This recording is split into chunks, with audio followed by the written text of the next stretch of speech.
കർണാടകയിൽ ഹിജാബ് നിരോധിച്ച ഒരു സമയമുണ്ടായിരുന്നു.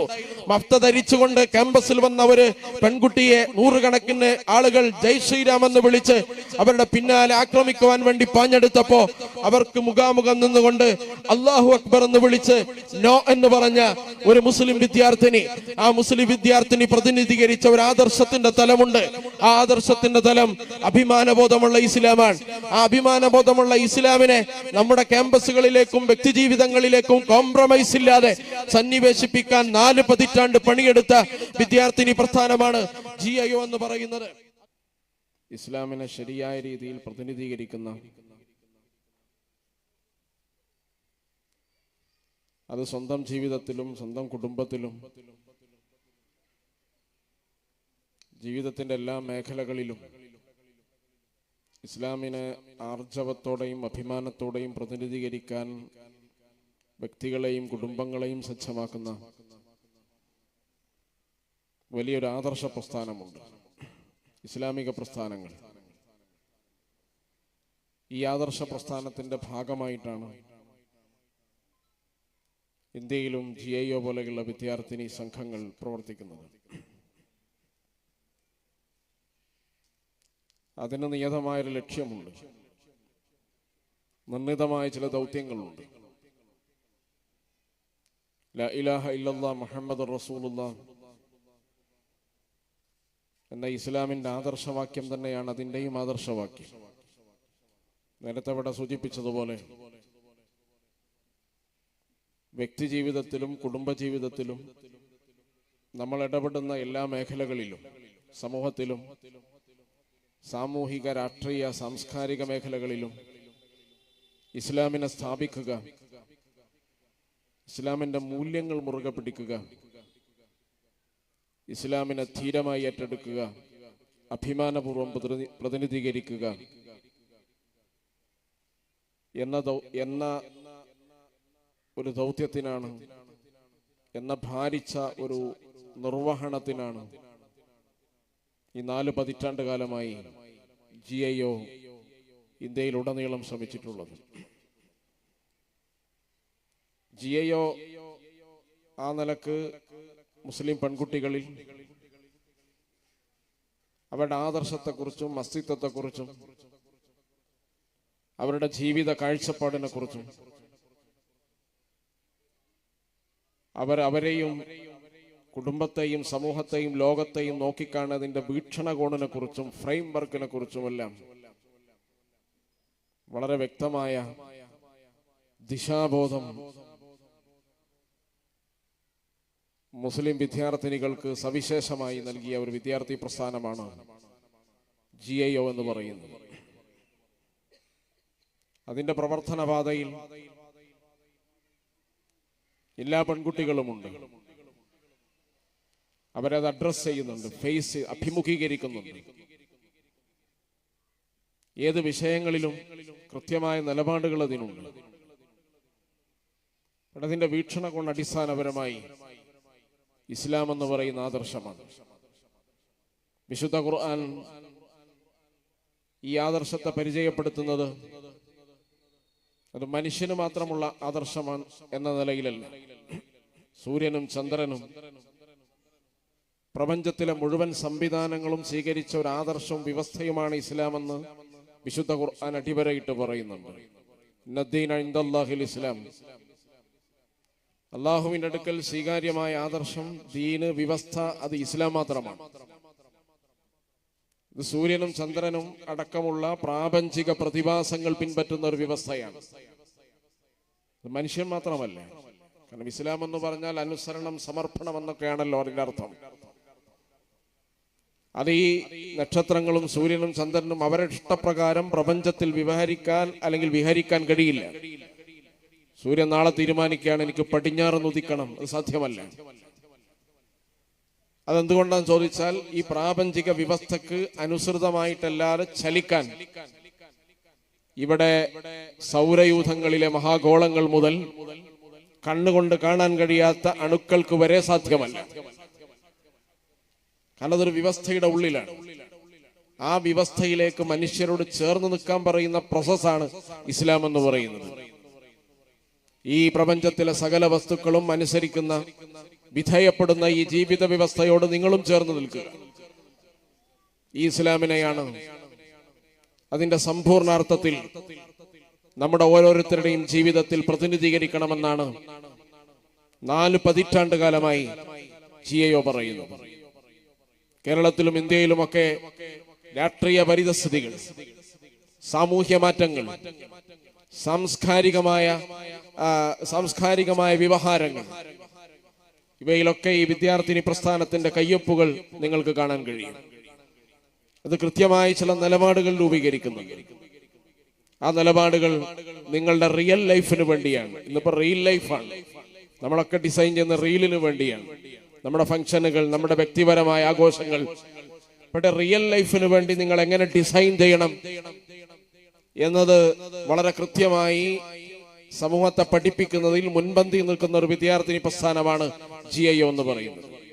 അതുകൊണ്ടത് ഒരാദർശത്തിന്റെ ഫ്രെയിം വർക്കിൽ നിന്നുകൊണ്ട് ലോകത്തെ നോക്കിക്കാണുവാനും നമ്മുടെ വീക്ഷണകോണിനെ രൂപപ്പെടുത്താനും നിരന്തരമായി പരിശ്രമിച്ചുകൊണ്ടിരിക്കുകയാണ്. ആ പരിശ്രമത്തിൽ നമ്മൾ ഓരോരുത്തരും നമ്മൾ പങ്കാളികളാവണമെന്ന ആഹ്വാനമാണ് GIO നിരന്തരം നിർവഹിച്ചുകൊണ്ടിരിക്കുന്നത്. അത് കേരളത്തിന്റെ പൊതുമണ്ഡലങ്ങളിലേക്ക് വ്യാപിപ്പിക്കാൻ വേണ്ടിയുള്ള പ്രയത്നത്തിന്റെ തുടക്കമാണ് അതിന്റെ സമ്മേളനങ്ങൾ എന്ന് പറയുന്നത്. അതുകൊണ്ട് ഇവിടെ നമുക്കറിയാം, കേരളത്തിൽ ഇപ്പോൾ സമകാലികമായി നടന്നുകൊണ്ടിരിക്കുന്ന ഒരുപാട് വിവാദങ്ങൾ. ഹേമ കമ്മിറ്റി റിപ്പോർട്ട് നമ്മളെല്ലാവരും വളരെ ചർച്ച ചെയ്തതാണ്. അതിന്റെ വിശദാംശങ്ങൾ പത്രങ്ങളിൽ നിറഞ്ഞു നിന്നതാണ്.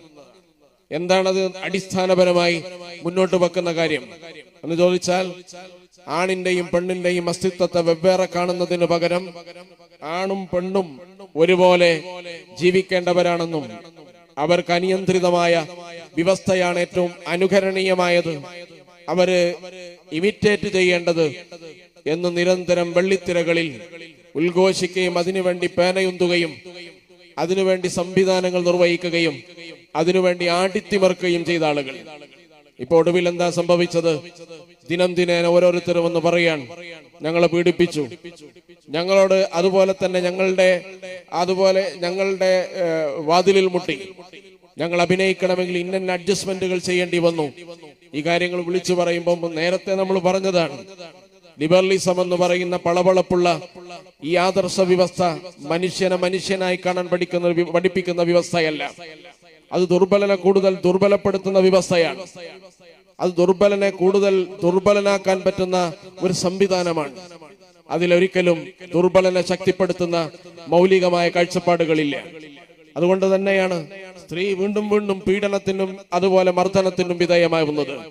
അതിന്ന് വെള്ളിത്തിരകളോ അഭ്രപാളികളോ മുക്തമല്ല എന്നതാണെന്ന് പറയുന്നത്. അപ്പൊ തങ്ങൾ കൊട്ടിഘോഷിച്ച മൂല്യങ്ങൾ, തങ്ങൾ നിലവിൽ വരുത്താൻ അഹോരാത്രം പണിയെടുത്ത ആശയങ്ങൾ, ഈ ആശയങ്ങൾ തന്നെ തങ്ങളെ തിരിഞ്ഞുകൊത്തുമ്പോ അതിനെതിരെ നോ പറയാനുള്ള ആർജവം നമ്മളെല്ലാം കൈയടിച്ച് പ്രോത്സാഹിപ്പിച്ച ആളുകൾക്ക് പോലും ഇല്ലാതെ പോയത് എന്തുകൊണ്ടാന്ന് ചോദിച്ചാൽ, യഥാർത്ഥത്തിൽ ആ ഒരു ആശയതലവും ആ ആശയതലത്തിന് രൂപപ്പെട്ട ആ ഒരു തരത്തിലുള്ള മൂല്യവ്യവസ്ഥയും അതിനവർ അനുവദിക്കുന്നില്ല എന്നതാണ്.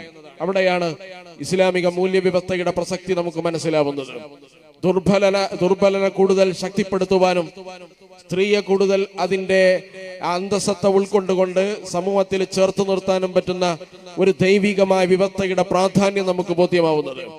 മനുഷ്യന് വേണ്ടി സൃഷ്ടിച്ച എന്തൊക്കെ വ്യവസ്ഥകളുണ്ടോ ആ വ്യവസ്ഥകൾ മനുഷ്യനെ പരസ്പരം ചൂഷണം ചെയ്യാനുള്ള ഉപാധികളാണ്. നിങ്ങൾ ആലോചിച്ചു നോക്കുക, കാറൽ മാക്സ് പോലെയുള്ള ലോകത്തെ പ്രഗത്ഭരായ ആളുകൾ തൊഴിലാളി വർഗത്തിന് വേണ്ടി എഴുന്നേറ്റ് നിന്നു. സർവ്വരാജ്യ തൊഴിലാളികളെ നിങ്ങൾ സംഘടിക്കുവീൻ എന്ന് വിളിച്ച് ആഹ്വാനം ചെയ്തു. നിങ്ങൾക്ക് നഷ്ടപ്പെടാനുള്ളത് കൈവിലങ്ങുകൾ മാത്രമാണ് എന്ന് അദ്ദേഹം പ്രസ്താവിച്ചു. പക്ഷേ യഥാർത്ഥത്തിൽ സംഭവിച്ചത് എന്താന്ന് ചോദിച്ചാൽ, നിങ്ങളെ തൊഴിലാളികളുടെ ആ ആധിപത്യത്തെക്കുറിച്ചും തൊഴിലാളികളുടെ അധികാരത്തെക്കുറിച്ചും സംസാരിച്ച് പിന്നീട് മറ്റൊരു തൊഴിലാളി വർഗ സമഗ്രാധിപത്യത്തിലേക്കുള്ള നീക്കമാണ് മാർക്സിന്റെ പ്രത്യയശാസ്ത്രം ലോകത്ത് നടത്തിയത്. അപ്പൊ മനുഷ്യന് വേണ്ടി സൃഷ്ടിച്ച ഒരു വ്യവസ്ഥയും മനുഷ്യന് വേണ്ടി ഡിസൈൻ ചെയ്ത ഒരു ആദർശവും മനുഷ്യനെ മാത്രം നിർവചിച്ച പ്രത്യയശാസ്ത്രങ്ങളെല്ലാം ഭൂമിയിൽ തന്നെ തകർന്നടിഞ്ഞ ചരിത്രം നമുക്കറിയാം. അവിടെ മനുഷ്യനെ സൃഷ്ടിച്ച ദൈവം ഉണ്ടാക്കുന്ന വ്യവസ്ഥയാണ് യഥാർത്ഥത്തിൽ ഏറ്റവും അനുയോജ്യമായതും മനുഷ്യനെ ഉൾക്കൊള്ളുന്നതും ചേർത്ത് പിടിക്കുന്നതുമായ വ്യവസ്ഥ എന്ന് ക്യാമ്പസുകളിൽ വിദ്യാർത്ഥിനികളുടെ ജീവിതത്തിൽ നമ്മുടെ മൂല്യവ്യവസ്ഥയിൽ നിങ്ങളോട് ധൈര്യപൂർവ്വം ഉദ്ഘോഷിച്ച പ്രസ്ഥാനമാണ് GIO എന്ന് പറയുന്നത്. അപ്പൊ ഹേമ കമ്മിറ്റി മുതൽ സ്ത്രീ സ്വാതന്ത്ര്യത്തെക്കുറിച്ച് വാചോടാപങ്ങൾ നടത്തുന്ന, അല്ലെങ്കിൽ നിരന്തരം പ്രഘോഷണങ്ങൾ നടത്തുന്ന, നിരന്തരം അഭിനയിച്ച് ഫലിപ്പിക്കാൻ വേണ്ടിയും തിരക്കഥകൾ എഴുതി അത് സമൂഹത്തിൽ പ്രചരിപ്പിക്കാൻ വേണ്ടിയും ശ്രമിച്ചവർ. ഒരു സംവിധായകൻ പറഞ്ഞല്ലോ, എന്റെ സിനിമ കണ്ട് 10 ഡിവോഴ്സ് നടന്നാൽ, 10 വിവാഹമോചനം നടന്നാൽ ഞാൻ എന്റെ സിനിമ നിർമ്മിച്ച് എനിക്ക് ചാരിതാർത്ഥ്യമുണ്ട് എന്നാണ്. എന്ന് പറഞ്ഞാൽ കുടുംബ വ്യവസ്ഥയെ തകർക്കുക എന്നത് ഒരു ടാർഗറ്റായി തെരഞ്ഞെടുത്ത സംവിധായകർ അവരൊക്കെയാണ് ഇപ്പോൾ പല രീതിയിൽ സംശയത്തിന്റെയും അതുപോലെ തന്നെ പല രീതിയിലുള്ള ആരോപണ പ്രത്യാരോപണങ്ങളെയും നടുക്കടലിൽപ്പെട്ട് ഉഴഞ്ഞു നിൽക്കുന്നത്. അവർക്കതിനെ പ്രതിരോധിക്കാനുള്ള ആശയപരമായ കരുത്തില്ല. സമൂഹത്തിൽ സ്ത്രീയെ യഥാർത്ഥത്തിൽ വിമോചിപ്പിക്കാൻ ആവശ്യമായ കരുത്തും ശേഷിയുള്ള പ്രത്യയശാസ്ത്രത്തിന്റെ ഒരു സംവിധാനവും അവരുടെ കൈവശമില്ല. അവിടെയാണ് ഇസ്ലാമിക വിദ്യാർത്ഥിനി പ്രസ്ഥാനങ്ങൾ സ്ത്രീയെക്കുറിച്ച് ഇസ്ലാമും ഇസ്ലാമിക ദർശനവും ലോകത്ത് മുന്നോട്ട് വെക്കുന്ന കാഴ്ചപ്പാടുകൾ ഇതെല്ലാം പ്രസക്തമാകുന്നത്. അതുകൊണ്ട് തന്നെ ഹിന്ദുത്വ വംശീയ രാഷ്ട്രീയം ഇന്ത്യയിൽ ആധിപത്യം പുലർത്തിയിരുന്ന കാലഘട്ടത്തിൽ അതിന്റെ ആധിപത്യം ഇപ്പോഴും തുടർന്നുകൊണ്ടിരിക്കുകയാണ്. ആ സമയത്ത് അതിനെ എങ്ങനെയാണ് അഭിമുഖീകരിക്കേണ്ടത് എന്ന് വളരെ കൃത്യമായി ക്യാമ്പസുകളെയും വിദ്യാർത്ഥിനികളെയും പഠിപ്പിക്കുന്നതിൽ GIOവിന് വലിയ പങ്കുണ്ട്. അതുപോലെ തന്നെ ഇസ്ലാമിക പ്രസ്ഥാനത്തിന് വലിയ നിർണായകമായ പങ്ക് വഹിച്ചിട്ടുണ്ട്. കാരണം ഈ വംശീയ വ്യവസ്ഥയെ തത്തുല്യമായ വംശീയ വ്യവസ്ഥ കൊണ്ട് പ്രതിരോധിക്കാൻ കഴിയില്ല. ഇതിനെ സാഹോദര്യം കൊണ്ട്, സൗഹാർദ്ദം കൊണ്ട്, സ്നേഹം കൊണ്ട് നിങ്ങൾ ഇതിനെ പ്രതിരോധിക്കണം. കാരണം വെറുപ്പിന്റെയും വിദ്വേഷത്തിന്റെയും പ്രചാരകനാണ് യഥാർത്ഥം നമ്മുടെ ഇവിടെ ആധിപത്യം നേടിക്കൊണ്ടിരിക്കുന്നത്. കേരളത്തിലും കഴിഞ്ഞ പാർലമെന്റ് ഇലക്ഷനിൽ നിങ്ങൾ എടുത്തു പരിശോധിച്ചാൽ LDFന്റെ വോട്ട് അതുപോലെ UDFന്റെ വോട്ട് അതിന്റെ ശതമാനം കുറയുകയാണ് ചെയ്തത്.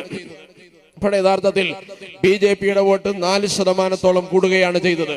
കാരണം വെറുപ്പിനും വിദ്വേഷത്തിനും ആളുകൾ കൂടുതൽ ആഗ്രഹിക്കുകയും അതിനെ അംഗീകരിക്കുകയും ചെയ്യുന്ന ഒരു മനോവ്യവസ്ഥ കേരളത്തിൽ രൂപപ്പെടുകയാണ്. ആ വ്യവസ്ഥ കേരളത്തിൽ രൂപപ്പെടുത്തുന്നതിൽ കേരളത്തിലെ സാമൂഹ്യ ഘടനക്ക് മാത്രമല്ല രാഷ്ട്രീയ സാമൂഹിക സംവിധാനങ്ങൾക്കുമെല്ലാം വളരെ നിർണായകമായ പങ്കുണ്ട്. നിങ്ങൾ ആലോചിച്ച് നോക്കുക, സമീപകാലത്ത് കേരളത്തിൽ നടന്നുകൊണ്ടിരിക്കുന്ന വ്യവസ്ഥ പോലീസുകാർക്കിടയിലുള്ള കറപ്റ്റഡായ ആളുകളെ തെരഞ്ഞുപിടിച്ച് ആക്രമിക്കുന്ന ഒരു സംവിധാനം മാത്രമല്ല, കേരളത്തിലെ പോലീസ് സംവിധാനത്തെ കുറിച്ച് ചില അഴിമതി കഥകളുടെ പുറത്തുവിടൽ വെളിപ്പെടുത്തൽ മാത്രമല്ല, കേരളത്തിൽ നടന്നുകൊണ്ടിരിക്കുന്നത് വെറുപ്പിന്റെയും വിദ്വേഷത്തിന്റെയും ഹോൾസെയിൽ ഏജന്റുമാർക്ക് കേരളത്തിന്റെ മനസ്സിനെ രൂപപ്പെടുത്തുന്നതിൽ ബ്യൂറോക്രാറ്റുകളും രാഷ്ട്രീയക്കാരും ചേർന്ന് നടത്തിയ സമം ചേർത്ത് നടത്തിയ ഒരു കൂട്ടുകച്ചവടത്തിന്റെ ഞെട്ടിപ്പിക്കുന്ന വെളിപ്പെടുത്തലുകളാണ് സമീപകാലത്ത് നമുക്ക് കാണാൻ കഴിയുന്നത്. ഇവിടെ നിങ്ങൾ ആലോചിച്ചു നോക്കുക, കേരളത്തിലെ ക്രമസമാധാനത്തിന്റെ ചുമതലയുള്ള ADGP മുതൽ അദ്ദേഹത്തിന്റെ കീഴിൽ ജോലി ചെയ്യുന്ന IPS ഉദ്യോഗസ്ഥന്മാർ വരെ ശ്രമിച്ചത് അഴിമതി നടത്തുന്നതിനെ കുറിച്ച് മാത്രമല്ല, തങ്ങൾക്ക് സ്വജനപക്ഷപാതം ചെയ്യുന്നതിന് മാത്രമല്ല, കേരളത്തിലെ വിഷലിപ്തമായ ഒരു രാഷ്ട്രീയത്തിന്റെ ആ ഓരത്തിലേക്ക് കേരളത്തിലെ ജനതയെയും ആ ജനതയുടെ സ്വാധീനത്തെയും ആ ജനതയുടെ വിചാരങ്ങളെയും ചേർത്ത് നിർത്താൻ വേണ്ടിയുള്ള ആ ഒരു വലിയ ഗൂഢാലോചനയാണ് അവർ നടത്തിയത്. അതാണ് ഇവിടെ വെളിപ്പെട്ടുകൊണ്ടിരിക്കുന്നത്. ഇത് ബുദ്ധിയും വിവേകവുമുള്ള ആളുകൾ നേരത്തെ പറഞ്ഞതാണ്. ബുദ്ധിയും വിവേകമുള്ള ആളുകൾ പറഞ്ഞിട്ടുണ്ട്, കേരളത്തിലെ പോലീസ് സംവിധാനം, കേരളത്തിലെ ആഭ്യന്തര വകുപ്പ് എന്ന് പറയുന്നത് RSSന് കീഴിലാണ്. RSS എന്താണോ ആഗ്രഹിക്കുന്നത് അത് മാത്രം നടപ്പിലാക്കുന്ന, RSSന് വിരുദ്ധമായ RSSന്റെ വിരുദ്ധമായ ഒരു കാര്യങ്ങളും നടപ്പിലാക്കാത്ത, RSSന്റെ താല്പര്യങ്ങൾ ഒരിക്കലും ലംഘിക്കാത്ത, അബോധത്തിൽ പോലും RSSന് നോ എന്ന് പറയാത്ത ഒരു സംവിധാനം ഇവിടെ വർക്ക് ചെയ്യുന്നുണ്ട്. അതിന് ഡീപ് സ്റ്റേറ്റ് എത്ര വലുതാണ്, എത്ര ആഴമുണ്ടതിനെന്ന് ബോധ്യപ്പെടുത്തുന്നതാണ് സമീപകാലത്തെ സംഭവവികാസങ്ങൾ എന്ന് പറയുന്നത്. അത് നേരത്തെ എല്ലാവരും വിളിച്ചു പറഞ്ഞതാണ്. ബുദ്ധിയും വിവേകമുള്ള ആളുകൾ പറഞ്ഞു, കേരളത്തിലെ പോലീസ് സംവിധാനത്തെ നിയന്ത്രിക്കുന്നത് നാഗ്പൂരിൽ നിന്നാണ്, RSSന്റെ ആസ്ഥാനത്തിൽ നിന്നാണ്. പക്ഷേ അന്ന് അതിനെ പുച്ഛിച്ചു തള്ളിയവർ, അങ്ങനെ പറഞ്ഞവരെ ഭീകരവാദികളും തീവ്രവാദികളുമാക്കി ചിത്രീകരിച്ചവർ, അങ്ങനെ പറഞ്ഞവർക്കെതിരെ നിങ്ങൾക്കറിയാം പിണറായിട എന്ന് പറഞ്ഞു മസിൽ ഇമോജി ഇട്ട ആളുകൾ പക്ഷെ ഇന്ന് അവരെ മഷിയിട്ട് തെരഞ്ഞാൽ പോലും സോഷ്യൽ മീഡിയ പ്ലാറ്റ്ഫോമിൽ കാണാത്ത അവസ്ഥയാണ്. കാരണം അന്ന് ബുദ്ധിയും വിവേകമുള്ള ആളുകൾ എന്താണോ ഇവിടുത്തെ ആഭ്യന്തര വകുപ്പിനെ കുറിച്ച് ഗുണകാംക്ഷയോടുകൂടി വിമർശിച്ചത്, അക്ഷരം പ്രതി അത് ഈ ആഭ്യന്തര വകുപ്പിൽ നടന്നുകൊണ്ടിരിക്കുകയാണ്. അതിലേറ്റവും വലിയ അപകടം പോലീസുകാർ നടത്തിയ അഴിമതിയല്ല, പോലീസുകാർ നടത്തിയ സ്വജനപക്ഷപാതിത്വമല്ല, പോലീസുകാർ നടത്തിയ കള്ളക്കടത്ത് മാത്രമല്ല. അത് അപകടം തന്നെയാണ്, അത് ഒരിക്കലും ന്യായീകരിക്കാൻ പറ്റുന്ന കാര്യമല്ല. പക്ഷെ അതിനേക്കാൾ വലിയ മാരകമായ അപകടം എന്ന് പറയുന്നത് കേരളത്തിന്റെ വിഷലിപ്തമായ രാഷ്ട്രീയത്തിന് കൂട്ടിക്കൊടുപ്പ് നടത്താൻ ഇവിടുത്തെ പോലീസ് സംവിധാനം വളരെ ആസൂത്രിതമായി പ്രവർത്തിച്ചു വന്നതാണ്. ആർജവമുള്ള നിലപാടുകൾ ഇടതുപക്ഷ സംഘത്തിനും ഇടതുപക്ഷ സർക്കാരിനും ഇനിയും അവശേഷിക്കുമെന്നെങ്കിൽ പരസ്പരം പഴിചാരാതെ, പരസ്പരം കുറ്റപ്പെടുത്താതെ ആർജവമുള്ള നിലപാടുകൾ സ്വീകരിക്കണം. അങ്ങനെ അതിനുവേണ്ടി ഒത്താശ ചെയ്ത ആളുകൾ ആരാണെന്ന് മനസ്സിലാക്കി അവരെ പുറത്തെടുക്കാനുള്ള, അല്ലെങ്കിൽ അവരെ പുറത്താക്കാനോ അല്ലെങ്കിൽ അവരെ ഈ തസ്തികയിൽ നിന്ന് മാറ്റി നിർത്താനുള്ള ആർജവും അവർ കാണിക്കേണ്ടതാണ്. പക്ഷെ അങ്ങനെ കാണിച്ചില്ല എന്ന് മാത്രമല്ല അന്വേഷണ ചുമതല പോലും അതിന് നേതൃത്വം നൽകിയ ആളുകളുടെ കീഴിൽ തന്നെ കൊണ്ടുവരികയാണ്. കാരണം അവർക്കെതിരെ നോ പറയാനുള്ള ആർജവുമില്ല. യഥാർത്ഥം നമുക്ക് മനസ്സിലാവുന്നത് നമ്മുടെ ഭരണകൂടത്തിന് നേതൃത്വം നൽകുന്ന മുഖ്യമന്ത്രി ഇടയ്ക്ക് പറയാറുണ്ട്, എനിക്കാരെയും പേടിയില്ല, കാരണം എന്റെ മടിയിൽ കനമില്ല എന്നാണ്. മടിയിൽ കനമില്ല എന്ന് മാത്രം എങ്ങനെ ഇടക്കിടക്ക് പറയാറുണ്ട്, അങ്ങനെ മടിയിൽ കനമില്ല, അതുകൊണ്ട് എനിക്കാരെയും ഭയമില്ല എന്നാണ്. പക്ഷേ യഥാർത്ഥത്തിൽ മടിയിൽ മാത്രമല്ല, അദ്ദേഹം നടന്നു പോകുന്ന ഓരോ മണൽത്തരിയും കനം കൂടിയിട്ടുണ്ട് എന്നതാണ് അദ്ദേഹത്തിന്റെ നിലപാടുകളിൽ നിന്ന് നമുക്ക് മനസ്സിലാവുന്നത്.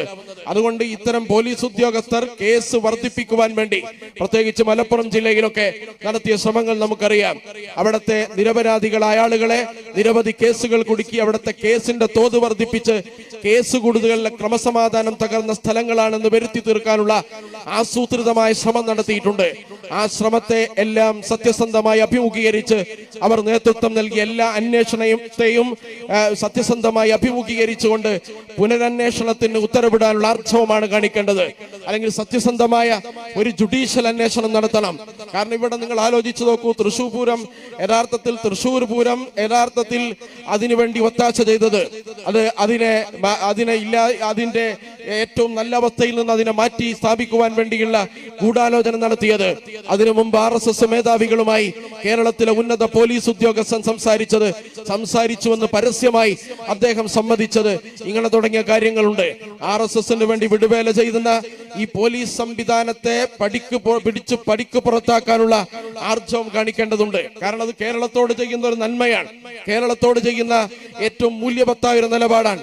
കാരണം കേരളത്തിലെ മനുഷ്യരുടെ മനസാക്ഷിയെ അല്ലെങ്കിൽ മനുഷ്യരുടെ മനസ്സുകളെ വിദ്വേഷത്തിന്റെയും വെറുപ്പിന്റെയും വിഷവത്ത് പാകിക്കൊണ്ട് സമൂഹത്തിൽ വിദ്വേഷവും വെറുപ്പും വിതച്ചുകൊണ്ട് അതിൽ നിന്ന് കിട്ടുന്ന ലാഭം തങ്ങളുടെ വോട്ട് ബാങ്കായി മാറ്റാൻ ഇവിടുത്തെ സംഘപരിവാർ ശക്തികൾ ശ്രമിച്ചുകൊണ്ടിരിക്കുന്ന ഈ കാലഘട്ടത്തിൽ അതിനുവേണ്ടി കുടപിടിച്ചവരാരാണെങ്കിലും മുഖം നോക്കാതെ നടപടിയെടുക്കാനുള്ള സന്നദ്ധതയാണ് യഥാർത്ഥത്തിൽ പ്രകടിപ്പിക്കേണ്ടത്. മനസ്സിലാക്കേണ്ടത്, നിങ്ങൾ ആലോചിച്ചു നോക്കുക, ഇവിടെ നമുക്ക് മനസ്സിലാക്കാൻ കഴിയുന്നത്, ഇവിടെ യഥാർത്ഥത്തിൽ നമ്മുടെ മുഖ്യമന്ത്രിയെ കുറിച്ച് സാധാരണ രീതിയിൽ ഒരു വിശേഷണം നടത്താറുണ്ട്.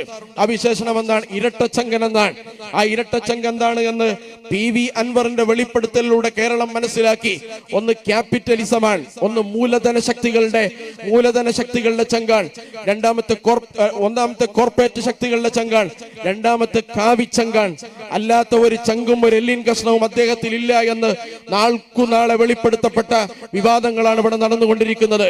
അതുകൊണ്ട് ഈ ഇവിടുത്തെ ഇടതുപെട്ട പ്രസ്ഥാനങ്ങളിൽ മൂല്യവും അതുപോലെ തന്നെ ഈ കേരളീയ സമൂഹത്തിന്റെ ഏറ്റവും ഇടയെടുപ്പുള്ള ജീവിതത്തോട് ഗുണകാംക്ഷയുമുള്ള ആളുകൾ ചെയ്യേണ്ടത് ഇത്തരം ഉദ്യോഗസ്ഥന്മാരെ മാറ്റി നിർത്തി അവർ നേരത്തെ അന്വേഷിച്ച കേസുകളെല്ലാം പുനരന്വേഷണത്തിന് ഉത്തരവിട്ടുകൊണ്ട് അവർ കുടുക്കിയ നിരപരാധികളായ ആളുകളെ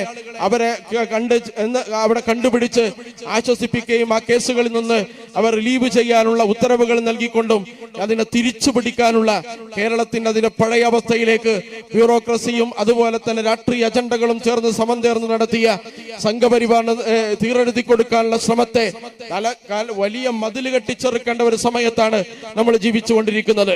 അതുകൊണ്ട് ഇതൊരു കേവലം പോലീസും ഭരണകൂടം തമ്മിലുള്ള ഡീലിംഗ്സിന്റെ മാത്രം പ്രശ്നമല്ല, ഒത്തുകളിയുടെ മാത്രം പ്രശ്നമല്ല. ഇവിടുത്തെ സംഘപരിവാറിന് വേരോട്ടം ശക്തമാക്കുവാൻ വേണ്ടി ഇവിടുത്തെ മണ്ണൊരുക്കിയതിന്റെ ഡീലിംഗിന്റെ കഥകൾ കൂടിയാണ് യഥാർത്ഥത്തിൽ പുറത്തു വന്നിരിക്കുന്നത്. അതുകൊണ്ട് GIO പോലെയുള്ള വിദ്യാർത്ഥിനി പ്രസ്ഥാനങ്ങൾ സൗഹാർദ്ദത്തെ കുറിച്ചാണ് സംസാരിക്കുന്നത്, സാഹോദര്യത്തെ കുറിച്ചാണ് സംസാരിക്കുന്നത്, സമഭാവനയെ കുറിച്ചാണ് സംസാരിക്കുന്നത്. മനുഷ്യർ തമ്മിൽ വിഘടിച്ചു നിൽക്കേണ്ടവരല്ല, മനുഷ്യരുടെ ഹൃദയങ്ങൾ തമ്മിൽ ഇങ്ങനെ വേറിട്ട് നിൽക്കേണ്ടവരല്ല, അവർ ഒന്നിച്ചു നിൽക്കേണ്ടവരാണ്. അവർ ജാതി മതഭേദമന്യേ മനുഷ്യനെന്ന മൂലകത്തെ അടിസ്ഥാനപ്പെടുത്തിക്കൊണ്ട് നിലനിൽക്കേണ്ടവരാണ്.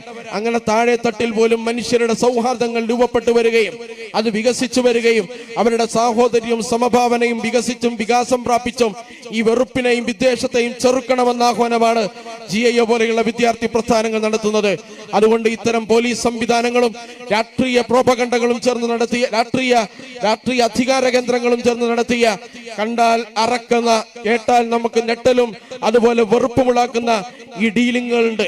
അതുപോലെ നമുക്കറിയാം, UP-യിലെ യോഗി ആദിത്യനാഥിന്റെ സംസ്ഥാനത്തല്ലല്ലോ നമ്മൾ ജീവിക്കുന്നത്.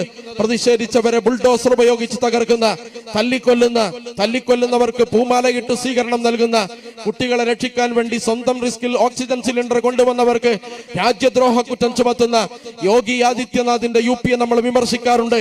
അതേ അവസ്ഥകൾ ചെറുതും വലുതുമായി ഒളിഞ്ഞും തെളിഞ്ഞുമായി കേരളത്തിന്റെ ആഭ്യന്തര വകുപ്പിൽ നടക്കുമ്പോ മിണ്ടാതിരിക്കാൻ ആഭ്യന്തര വകുപ്പ് കൈകാര്യം ചെയ്യുന്ന മുഖ്യമന്ത്രിക്ക് സാധ്യമല്ല. അതിന് ഒത്താശ വാഴുകയും പശ്ചാത്തലമൊരുക്കുകയും ചെയ്യുന്ന ഇടതുപക്ഷ പ്രസ്ഥാനങ്ങൾക്ക് സാധ്യമല്ല. അതുമാത്രമല്ല, അതിനുവേണ്ടി ഡാ എന്ന് വിളിക്കുകയും അതുപോലെ തന്നെ അതിനെ ഒത്താശ പാടുകയും അതിനെ പൊലിപ്പിച്ചു നിർത്തുകയും ചെയ്യുന്ന സോഷ്യൽ മീഡിയ പ്ലാറ്റ്ഫോമുകൾക്ക് അതിനെ തിരുത്തേണ്ട ബാധ്യതയുമുണ്ട്. അത് അതിക്രമിച്ച ഒരു സമയത്താണ് ഇതുപോലെയുള്ള ഒരു സമ്മേളനം ഇവിടെ നടക്കുന്നത്. അതുകൊണ്ട് പ്രിയപ്പെട്ടവരെ, യഥാർത്ഥത്തിൽ രാഷ്ട്രീയ കാലാവസ്ഥ കേരളത്തിൽ വളരെ മോശമായി കൊണ്ടിരിക്കുന്ന സമയത്ത് സൗഹാർദ്ദത്തിന്റെയും സാഹോദര്യത്തിന്റെയും മുദ്രാവാക്യങ്ങൾക്ക് വലിയ പ്രസക്തിയുണ്ട്. ആ സാഹോദര്യവും സൗഹാർദ്ദവും ഒരു അടവ് നയത്തിന്റെ ഭാഗമായി വികസിച്ചു വരേണ്ടതല്ല, അതൊരു ആദർശാടിസ്ഥാനത്തിൽ വികസിച്ചു വരേണ്ടതാണ്. ആ ആദർശാടിസ്ഥാനത്തിൽ വികസിച്ചു വരേണ്ട ഒരു സാഹോദര്യത്തെക്കുറിച്ചും സൗഹാർദ്ദത്തെക്കുറിച്ചും വിദ്യാർത്ഥി സമൂഹത്തോട് ക്യാമ്പസുകളിൽ, പ്രത്യേകിച്ച് മുസ്ലിം വിദ്യാർത്ഥിനികളുടെ ഒരു കൂട്ടമെന്ന നിലയിൽ അവരുടെ ആദർശ പശ്ചാത്തലത്തെ ഉപയോഗപ്പെടുത്തിക്കൊണ്ട് കേരളത്തിലെ മുഴുവൻ പെൺകുട്ടികളോടും GIO സംസാരിക്കുന്നത് നിങ്ങൾ ഒന്നിച്ചു നിൽക്കണമെന്നാണ്. എന്തിനൊന്നിച്ചു നിൽക്കണം? ഈ വെറുപ്പിന്റെ വിഷവിത്തിനെ പടിക്ക് പുറത്താക്കുവാൻ, പിഴുതെറിയുവാൻ നിങ്ങൾ ഒന്നിച്ചു നിൽക്കണമെന്നാണ്. അതുപോലെ തന്നെ GIO എന്ന് പറയുന്ന വിദ്യാർത്ഥി പ്രസ്ഥാനം അതൊരു മഹത്തായ ആദർശത്തെ പ്രതിനിധീകരിക്കുന്ന ഒരു വിദ്യാർത്ഥി പ്രസ്ഥാനമാണ്. ഞാൻ നേരത്തെ സൂചിപ്പിച്ചതുപോലെ അത് ലോകത്ത് അധിനിവേശത്തിനെതിരെ ശബ്ദിച്ച ഒരു ആദർശത്തിന്റെ പ്രതിനിധികളാണ്. അതുപോലെ തന്നെ അധിനിവേശ വിരുദ്ധ പോരാട്ടങ്ങളിൽ നമുക്കറിയാം ഇതിന്റെ സാന്നിധ്യം, ഈ വിദ്യാർത്ഥി പ്രസ്ഥാനം പ്രതിനിധീകരിക്കുന്ന ആദർശത്തിന്റെ സ്വാധീനം നമുക്ക് കാണാൻ കഴിയുന്നതാണ്. ഈ വിദ്യാർത്ഥിനി പ്രസ്ഥാനത്ത് നേരത്തെ ഇവിടെ സൂചിപ്പിച്ചതുപോലെ സമരങ്ങളിൽ, അധിനിവേശ വിരുദ്ധ പോരാട്ടങ്ങളിൽ മുസ്ലിം സ്ത്രീകളുടെ പ്രാതിനിധ്യം എത്ര വലുതായിരുന്നു എന്ന് നമുക്കറിയാം. പ്രവാചകൻ തിരുമേനി സല്ലല്ലാഹു അലൈഹി വസല്ലമയുടെ കാലം മുതൽ സഹാബ കിറാമിന്റെ ചരിത്രം നിങ്ങൾ എടുത്തു പരിശോധിച്ചു നോക്കിയാൽ പൊതുമേഖലയിൽ ഇടപെട്ട മുസ്ലിം സ്ത്രീകളുടെ സാന്നിധ്യം നമുക്കറിയാം. യുദ്ധങ്ങളിൽ ഇടപെട്ട സ്ത്രീയെ നമുക്കറിയാം. വിദ്യാഭ്യാസ വൈജ്ഞാനിക പ്രവർത്തനങ്ങളിൽ ഏർപ്പെട്ട സ്ത്രീകളെ നമുക്കറിയാം. എന്നാൽ ലോകത്ത് ആദ്യമായി സ്ഥാപിച്ച യൂണിവേഴ്സിറ്റി, സർവകലാശാല എന്ന് പറയുന്നത് മൊറോക്കോയിലെ ജാമിയ കറുവാനിയൻ എന്ന് പറയുന്ന സർവകലാശാലയാണ്. അത് സ്ഥാപിച്ചത് ഒരു മുസ്ലിം സ്ത്രീയാണ്. ഫാത്തിമ ബിൻത് ബഹരി എന്ന് പറയുന്ന ഒരു സ്ത്രീയാണ് അതിന് മേൽനോട്ടം വഹിച്ചത്, അത് സ്ഥാപിച്ചത്. അങ്ങനെ വൈജ്ഞാനിക പ്രക്രിയയിൽ, അതുപോലെ തന്നെ പൊതുമേഖലയിൽ ഇസ്ലാമിക വിധിവിലക്കുകൾ പാലിച്ചുകൊണ്ട് ഇസ്ലാമിക മൂല്യങ്ങളെ മുറുകെ പിടിച്ചുകൊണ്ട് സ്ഥാപിച്ച, ഇടപെട്ട, പൊതുവിവാഹാരങ്ങളെ സമീപിച്ച ആ മുസ്ലിം സ്ത്രീയുടെ പാരമ്പര്യത്തെ ഇടതടവില്ലാതെ വീഴ്ചകളില്ലാതെ പ്രതിനിധീകരിക്കാൻ തയ്യാറായ ഒരു വിദ്യാർത്ഥിനി സംഘമാണ് GIO എന്ന് പറയുന്നത്. ഉമ്മു അമ്മാറയുടെ, ഖൻസാഇന്റെ, സൈനബുൽ ഗസാലിയുടെ, ഉമ്മു നിദാലിന്റെ, അതുപോലെ തന്നെ ജമീല അബ്ദുൽ അസീസിന്റെ പോലെയുള്ള, അബ്ദുൽ അസീസ് റംദീസിയുടെ പോലെയുള്ള മഹദികളായ ആളുകൾ, അവരെല്ലാം പ്രതിനിധീകരിച്ച ഒരു മൂല്യമുണ്ട്, ഒരു വ്യവസ്ഥയുണ്ട്. ആർജവമുള്ള ഇസ്ലാമിക ബോധമാണ്. തിന്മക്കെതിരെ അതുപോലെ തന്നെ നിലപാടെടുത്തതിന്റെ പേരിൽ ജീവൻ ബലിയർപ്പിക്കേണ്ടി വന്ന മനുഷ്യരുണ്ട്, നമുക്കറിയാവുന്നതാണ്. സൈനബുൽ ഗസാലിയെ പോലെ നിരവധി കാലം ജയിലുകളിൽ തീവ്രമായ പീഡനാനുഭവങ്ങൾ ഏറ്റ ആളുകളുണ്ട്. അതുപോലെ തന്നെ ഉമ്മുനിദാലിനെ പോലെ ഫലസ്തീന്റെ വിമോചനത്തിന് വേണ്ടി സ്വന്തം മക്കളെ ബലി കൊടുത്ത ചരിത്രമുണ്ട്. അതുപോലെ തന്നെ ജമീല ഷന്തി എന്ന് പറയുന്ന ധീരയായ വനിത ഫലസ്തീന്റെ ചെറുത്തുനിൽപ്പിന് വേണ്ടി സ്വന്തം ജീവിതം ഒഴിഞ്ഞു വെച്ച് തൂഫാൻ ശേഷം രക്തസാക്ഷിയായ ഷഹീദയായ ജമീല ഷന്തി പോലെയുള്ള മഹദികളായ ആളുകൾ, അതുപോലെ അഹമ്മദ് ജബരിയുടെ ഭാര്യയെ പോലെയുള്ള ആളുകൾ, ഇങ്ങനെ ധാരാളം ആളുകൾ അവർക്ക് എന്ത് മൂല്യമാണ് ലോകത്ത് പ്രതിനിധീകരിച്ചത്, എന്ത് മൂല്യത്തെയാണ് ലോകത്ത് അവർ പ്രതിനിധീകരിച്ച് എഴുന്നേറ്റുന്നത്. ആ മൂല്യത്തെ കേരളത്തിന്റെ ക്യാമ്പസുകളിലേക്ക്, അതുപോലെ തന്നെ ഇന്ത്യയിലെ വിദ്യാർത്ഥിനി മണ്ഡലങ്ങളിലേക്ക് അതൊട്ടും പ്രസരണം ചോരാതെ പ്രചരിപ്പിക്കാൻ എഴുന്നേറ്റുന്ന വിദ്യാർത്ഥിനി സംഘമാണ് GIO എന്ന് പറയുന്നത്. നിങ്ങളുടെ ഇസ്ലാമിക വേഷവിധാനത്തെ അഭിമാനത്തിന്റെ ചിഹ്നമായി അത് ഉയർത്തിപ്പിടിക്കാൻ നമ്മോട് പറയുന്നുണ്ട്. നിങ്ങൾ ആലോചിച്ചു നോക്കുക, കർണാടകയിൽ ഹിജാബ് നിരോധിച്ച ഒരു സമയമുണ്ടായിരുന്നു. മഫ്ത ധരിച്ചുകൊണ്ട് ക്യാമ്പസിൽ വന്ന ഒരു പെൺകുട്ടിയെ നൂറുകണക്കിന് ആളുകൾ ജയ് ശ്രീരാം എന്ന് വിളിച്ച് അവരുടെ പിന്നാലെ ആക്രമിക്കുവാൻ വേണ്ടി പാഞ്ഞെടുത്തപ്പോ അവർക്ക് മുഖാമുഖം നിന്നുകൊണ്ട് അല്ലാഹു അക്ബർ എന്ന് വിളിച്ച് നോ എന്ന് പറഞ്ഞ ഒരു മുസ്ലിം വിദ്യാർത്ഥിനി, ആ മുസ്ലിം വിദ്യാർത്ഥിനി പ്രതിനിധീകരിച്ച ഒരു ആദർശത്തിന്റെ തലമുണ്ട്. ആ ആദർശത്തിന്റെ തലം അഭിമാനബോധമുള്ള ഇസ്ലാമാണ്. ആ അഭിമാനബോധമുള്ള ഇസ്ലാമിനെ നമ്മുടെ ക്യാമ്പസുകളിലേക്കും വ്യക്തിജീവിതങ്ങളിലേക്കും കോംപ്രമൈസ് ഇല്ലാതെ സന്നിവേശിപ്പിക്കാൻ 4 പതിറ്റാണ്ട് പണിയെടുത്ത വിദ്യാർത്ഥിനി പ്രസ്ഥാനമാണ് GIO എന്ന് പറയുന്നത്. അതുകൊണ്ട് പ്രിയപ്പെട്ടവരെ, ഫലസ്തീനെ കുറിച്ച് ഇവിടെ സൂചിപ്പിച്ചു. ഫലസ്തീൻ എന്ന് പറയുന്ന വിമോചന പോരാട്ടം, മസ്ജിദുൽ അക്സയും പിറന്ന നാടിന്റെ മോചനത്തിനും വേണ്ടി എത്ര ആളുകളാണ്? 1 ലക്ഷത്തോളം ആളുകളാണ് രക്തസാക്ഷികളായിട്ടുള്ളത്. ആ രക്തസാക്ഷികളായ ആളുകളിൽ ഏകദേശം 25,000-ത്തിലധികം 6 വയസ്സിന് താഴെയുള്ള കുട്ടികളാണ്. 6 വയസ്സിന് താഴെയുള്ള കുട്ടികളാണ്. അതുപോലെ ധാരാളം പത്രപ്രവർത്തകർ, UN വളണ്ടിയേഴ്സ്, അതുപോലെ തന്നെ ധാരാളം പത്രപ്രവർത്തകരും UN വളണ്ടിയേഴ്സും, അതുപോലെ തന്നെ നിരവധി മസ്ജിദുകൾ, 200-ലധികം മസ്ജിദുകൾ, മസ്ജിദ് ഉമർ ഖത്താബിനെ പോലെയുള്ള പ്രസിദ്ധമായ പള്ളികൾ, മദ്രസകൾ, ബിൽഡിങ്ങുകൾ, താമസ സ്ഥലങ്ങൾ, അഭയാർത്ഥി ക്യാമ്പുകൾ, ലോക ചരിത്രത്തിൽ തുല്യതയില്ലാത്ത, കേട്ടുകേൾവിയില്ലാത്ത യുദ്ധത്തിന്റെ ഏറ്റവും വലിയ ക്രൂരതകൾ അഭയാർത്ഥി ക്യാമ്പുകളിലും സ്കൂളുകളിലും ഹോസ്പിറ്റലുകളിലുമെല്ലാം രോഗിയായി കിടക്കുന്ന 100 കണക്കിന് മനുഷ്യരെ നിർദാക്ഷിണ്യം കൊന്നൊടുക്കിയ ആളുകൾ, ചെറുപ്പക്കാരുടെ ബോഡി കഷ്ണം കഷ്ണമായി നുറുക്കിയവർ, അങ്ങനെ തുടങ്ങിയ ക്രൂരതയുടെ പര്യായമാറി മാറിയ ലോകത്തെ ഏറ്റവും വലിയ തെമ്മാടി രാഷ്ട്രം ഇസ്രായേൽ. ഈ ഇസ്രായേൽ എന്ന് പറയുന്ന രാഷ്ട്രത്തിനെതിരെ തങ്ങളുടെ ജീവിതത്തിന്റെ ആദർശം മാത്രം കൈമുതലാക്കി, നിശ്ചയദാർഢ്യം മാത്രം കൈമുതലാക്കി ചെറുത്തു നിൽക്കുന്ന ആളുകളെ നിങ്ങൾ ആലോചിച്ചു നോക്കൂ. രക്തസാക്ഷികളായ ആളുകളിൽ 1/3 സ്ത്രീകളാണ്. മറിയം എന്ന് പറയുന്ന 7 വയസ്സുകാരിയായ കുട്ടിയുണ്ട്. കഴിഞ്ഞ പെരുന്നാളിന് മുമ്പ് അവരൊരു വീഡിയോ ചെയ്തിരുന്നു. ആ വീഡിയോയിൽ പറയുന്നത്, എന്റെ ഉപ്പ മരിച്ചു, പെരുന്നാളിന് എനിക്ക് വസ്ത്രം വാങ്ങിത്തരാൻ ആരുമില്ല. എന്റെ ഉമ്മ മരിച്ചു, അതുകൊണ്ട് എനിക്ക് പെരുന്നാളിന് പുതിയ ഭക്ഷണം ഉണ്ടാക്കി തരാൻ ആരുമില്ല, നല്ല ഭക്ഷണം ഉണ്ടാക്കി തരാൻ ആരുമില്ല. എന്റെ കൂടെ കളിക്കേണ്ട 2 സഹോദരന്മാർ, അവരും രക്തസാക്ഷികളാണ്. ഞാൻ ഒറ്റക്ക് അഭയാർത്ഥി ക്യാമ്പിലാണ്. ആ കുട്ടി അതിന്റെ സങ്കടം വെളിപ്പെടുത്തുമ്പോ പത്രപ്രവർത്തകൻ ചോദിക്കുകയാണ്, മോളെ, ഈ സങ്കടത്തിന്റെ ആഴക്കടൽ മറക്കാൻ നീ എന്താണ് ചെയ്യാറുള്ളത് എന്ന് ചോദിച്ചപ്പോ ആ കുട്ടി പറയുന്നത്, ഓരോ 6 ദിവസവും വിശുദ്ധ ഖുർആൻ മുഴുവൻ ഞാൻ ഓതി തീർക്കുമെന്നാണ്, ഖതമുൽ ഖുർആൻ നടത്തുമെന്നാണ്. ഓരോ 6 ദിവസം കൊണ്ടും ഖുർആൻ മുഴുവൻ ഓതി തീർക്കാൻ ആ സന്നിഗ്ധ ഘട്ടത്തിൽ, ആ സങ്കീർണതകൾ നിറഞ്ഞ ഘട്ടത്തിൽ മുകളിലൂടെ ഇസ്രായേലിന്റെ മിസൈലും അഭയാർത്ഥി ക്യാമ്പിന്റെ പട്ടിണിയുടെ കൊടുമ്പിരി കൊള്ളുന്ന അവസ്ഥയിലും അതിന് സാധിക്കുന്ന ഒരു പെൺകുട്ടിയുടെ കഥയുണ്ട്. ആ പെൺകുട്ടിയെ പോലെ ആയിരക്കണക്കിന് മനുഷ്യർ തങ്ങളുടെ ആദർശത്തെ അഭിമാനപൂർവ്വം നെഞ്ചോട് ചേർത്ത് പിടിച്ച് നിശ്ചയദാർഢ്യം മാത്രം കൈമുതലാക്കി ലോകത്തൊരു വലിയ ശക്തിക്കെതിരെ, വലിയ ശക്തികൾ ചുറ്റും മണിനിറന്ന ആയുധ ശക്തിക്കെതിരെ തങ്ങൾ പോരാടുന്ന സന്ദർഭത്തിൽ ആ പോരാട്ടത്തെ കേരളത്തിന്റെ ക്യാമ്പസുകളിലേക്ക്, വിദ്യാർത്ഥി സമൂഹത്തിലേക്ക്, വിദ്യാർത്ഥിനി സമൂഹത്തിനിടയിലേക്ക് ആ പോരാട്ടത്തെ പഠിപ്പിക്കുകയും ആ പോരാട്ടത്തിന്റെ ഗുണപാഠങ്ങളും മൂല്യങ്ങളും ഏറ്റെടുക്കാൻ ഇവരെ പ്രചോദിപ്പിക്കുകയും ചെയ്ത വിദ്യാർത്ഥിനി പ്രസ്ഥാനമാണ് GIO എന്ന് പറയുന്നത്. അതുകൊണ്ട് പ്രിയപ്പെട്ട വിദ്യാർത്ഥിനികളെ, നിങ്ങൾ എവിടെയായാലും ശരി, നിങ്ങൾ തൊഴിലെടുക്കുന്ന തൊഴിലിടങ്ങളിലായാലും, നിങ്ങൾ പഠിക്കുന്ന ക്യാമ്പസുകളിലായാലും, നിങ്ങൾ പ്രവർത്തിക്കുന്ന ഏത് സന്ദർഭങ്ങളിലായാലും അഭിമാനപൂർവ്വം നിങ്ങളൊരു ചിഹ്നത്തെ ഉയർത്തിപ്പിടിക്കണം. ആ ചിഹ്നം എന്ന് പറയുന്നത് നിങ്ങളുടെ വേഷവിധാനങ്ങൾ മുതൽ, ജീവിത നിലപാടുകൾ മുതൽ, നിങ്ങളുടെ പെരുമാറ്റങ്ങൾ മുതൽ, നിങ്ങളുടെ രാഷ്ട്രീയവും സാമൂഹ്യവുമായ കാഴ്ചപ്പാടുകൾ മുതൽ രൂപപ്പെടുത്താനുള്ള ആദർശ പരിസരമാണ്. അതൊരുക്കി തരുന്ന ഏറ്റവും പ്രധാനപ്പെട്ട പ്ലാറ്റ്ഫോമാണ് GIO എന്ന് പറയുന്നത്. അതിന് സമകാലികമായ അവസ്ഥയിലെ എല്ലാ അവസ്ഥകളോടും അതിനുള്ള കാഴ്ചപ്പാടുകളുണ്ട്, അതിന് നിലപാടുകളുണ്ട്. ആ നിലപാടുകളുടെ അടിസ്ഥാനം വിശുദ്ധ ഇസ്ലാമാണ്. ഇസ്ലാം എന്ന് പറയുന്നത് നമുക്കറിയാം, നിങ്ങൾ ഏറ്റവും നല്ല ഉത്തമ സമൂഹമാണ് നിങ്ങളെന്ന് വിശുദ്ധ ഖുർആൻ പഠിപ്പിക്കുന്നുണ്ട്. പക്ഷെ വൺ കണ്ടീഷൻ, നിങ്ങളൊരു ദൗത്യം നിർവഹിക്കണം. ആ ദൗത്യം എന്താണ്? നന്മ കൽപ്പിക്കുകയും തിന്മ വിരോധിക്കുകയും ചെയ്യുക എന്നതാണ്. നമുക്കിടയിലുള്ള തിന്മകളെ, നമ്മുടെ സമീപത്തും പരിസരത്തും സഹപാഠികളിലുമുള്ള തിന്മകളെ ഗുണകാംക്ഷപൂർവ്വം തിരുത്താനും നന്മ അവരിലേക്ക് ഇട്ടുകൊടുക്കാനുമുള്ള ഒരു പ്രബോധകന്റെ മനസ്സുണ്ട്. ആ മനസ്സ് മുസ്ലിം ഉമ്മത്തിന്റെ ഏറ്റവും പ്രധാനപ്പെട്ട ദൗത്യത്തിന്റെ ഭാഗമാണ്. പ്രവാചക തിരുമേനി സല്ലല്ലാഹു അലൈഹി വസല്ലം ഈ ഉമ്മത്തിന് വസിയത്തായി നൽകിയതാണ്. ആ വസിയത്ത് തങ്ങളുടെ ദൗത്യമായി ഏറ്റെടുത്തുകൊണ്ട് ഇസ്ലാമിനെ സ്വയം പ്രതിനിധീകരിക്കുകയും ഇസ്ലാമിനെ മറ്റുള്ളവർക്ക് എത്തിച്ചു കൊടുക്കുകയും ചെയ്യേണ്ട ബാധ്യത ദൗത്യമായി സ്വീകരിക്കുകയും ചെയ്ത ഈ വിദ്യാർത്ഥിനി പ്രസ്ഥാനത്തെ നിങ്ങൾ ചേർത്ത് പിടിക്കുകയും അതിനറിയാനും ശ്രമിക്കണം. അറിയാനും ചേർത്ത് പിടിക്കാനുള്ള ശ്രമങ്ങളുടെ ഭാഗമായി അതിന്റെ സമ്മേളനങ്ങളും കൂട്ടായ്മകളെയും സംഗമങ്ങളെയും നിങ്ങൾ ഉപയോഗപ്പെടുത്തണം. മലീമസമായ ഏത് കാലാവസ്ഥയോടും ആദർശത്തിന്റെയും നിശ്ചയദാർഢ്യത്തിന്റെയും കൈമുതൽ കരുത്താക്കി ശേഷിയാക്കി അതിനെ പ്രതിരോധിക്കാൻ ആർജം കാണിച്ച 3 അക്ഷരമാണ് GIO എന്ന് പറയുന്നത്. GIO എന്ന വിദ്യാർത്ഥി പ്രസ്ഥാനം ക്യാമ്പസുകളിൽ നിങ്ങൾക്ക് അഭിമാനത്തോടുകൂടി ജീവിക്കാനുള്ള അസ്തിത്വം തിരിച്ചറിഞ്ഞ് ജീവിക്കാനുള്ള പ്ലാറ്റ്ഫോം ഒരുക്കുന്ന വിദ്യാർത്ഥിനി പ്രസ്ഥാനമാണ്. അതിനെ നിങ്ങൾ സപ്പോർട്ട് ചെയ്യണം, അതിനെ ചേർത്ത് പിടിക്കണം.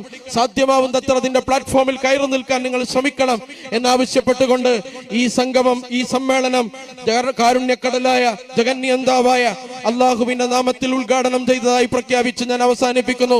വാഖിറു ദഅ്വാനാ അൽഹംദുലില്ലാഹി റബ്ബിൽ ആലമീൻ. അസ്സലാമു അലൈക്കും വറഹ്മത്തുള്ളാഹി വബറകാതുഹു.